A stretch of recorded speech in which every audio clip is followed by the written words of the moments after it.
Hello and welcome to From the South, teleSUR's daily news show. We start off in Latin America.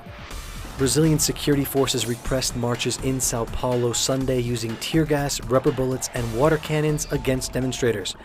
Roughly 100,000 people were in the streets in the largest rally since the impeachment of President Dilma Rousseff.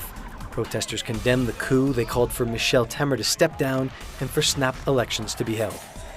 Meanwhile, Temer has signed legislation that can authorize the identical financial accounting maneuver that was used to justify the impeachment against ousted President Dilma Rousseff. Local media say the law expands the government's ability to seek additional credits without securing authorization from Congress. This may open the door for the budgetary maneuver known in Brazil as peddling, in which the government borrows money from state banks to make the budget appear in a better position than it is.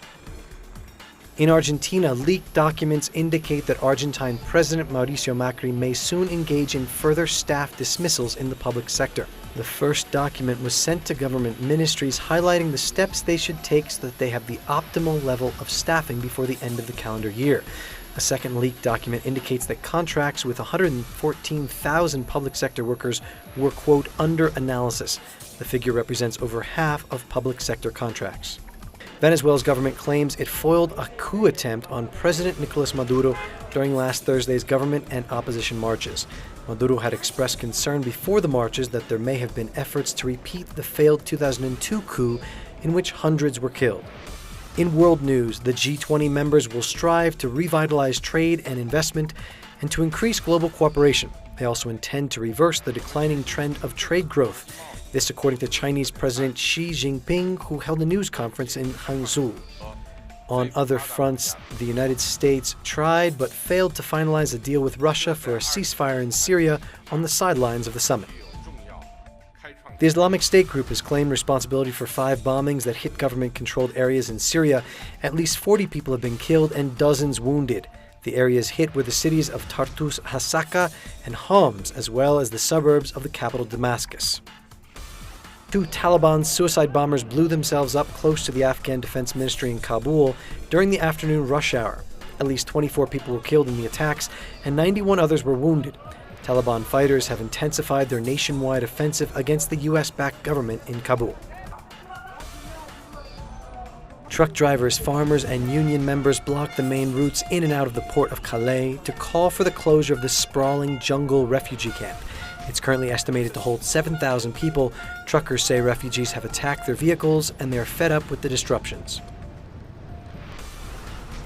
The leader of Spain's Socialist Party, Pedro Sánchez, has called for further debate on Spain's political crisis. His call comes after MPs rejected acting Prime Minister Mariano Rajoy's bid to form a minority government for a second time in 48 hours. This means the country is on course for a possible third election in a year. ANC protesters from within South Africa's ruling party demonstrated against the organization's poor election results. They called for President Jacob Zuma to step down.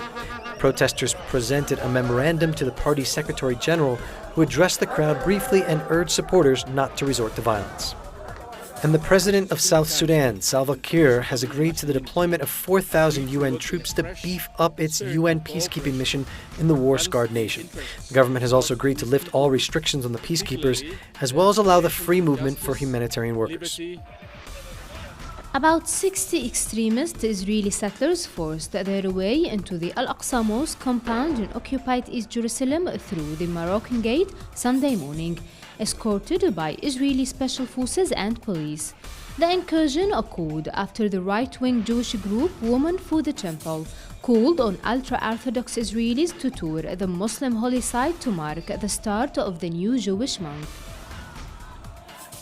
Eyewitnesses said that the settlers toured the Al-AQSA courtyards, performing Jewish rituals in clear violation of the long-standing agreements over the Al-AQSA mosque status.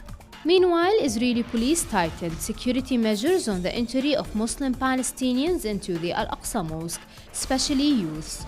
Extremist Jewish settlers have repeatedly disrespected the sanctity of Al-AQSA by calling for massive incursions into the holy site on a regular basis, thus creating hostility and confrontations with Muslim worshippers. The Israeli attacks in Jerusalem aim to get the Palestinian, Islamic and Arab minds fully prepared to accept a bigger and criminal act by Israel in the Holy City. If this happens, then the situation on the ground will flare up not only in Palestine but also in the Arab and Islamic region. Non-Muslim worship at the Al-Aqsa compound is prohibited according to an agreement that was signed between Israel and the Jordanian government after Israel's illegal annexation of Jerusalem in 1967. Al-Aqsa is the third holiest site in Islam. Jews, for their part, refer to the area as Temple Mount, which they believe is the location of two Jewish temples in ancient times. Nuharazin, teleSUR TV, Palestine. And finally, the ashes of legendary Mexican singer Juan Gabriel arrived in Ciudad Juarez Saturday from the United States. Gabriel lived and died last week at the age of 66 in Los Angeles. His family held a mass in his honor on Sunday. Authorities estimated more than 40,000 people attended the commemoration in Ciudad Juarez. That's it for From the South. More on these and other stories on our website, telesurtv.net/English.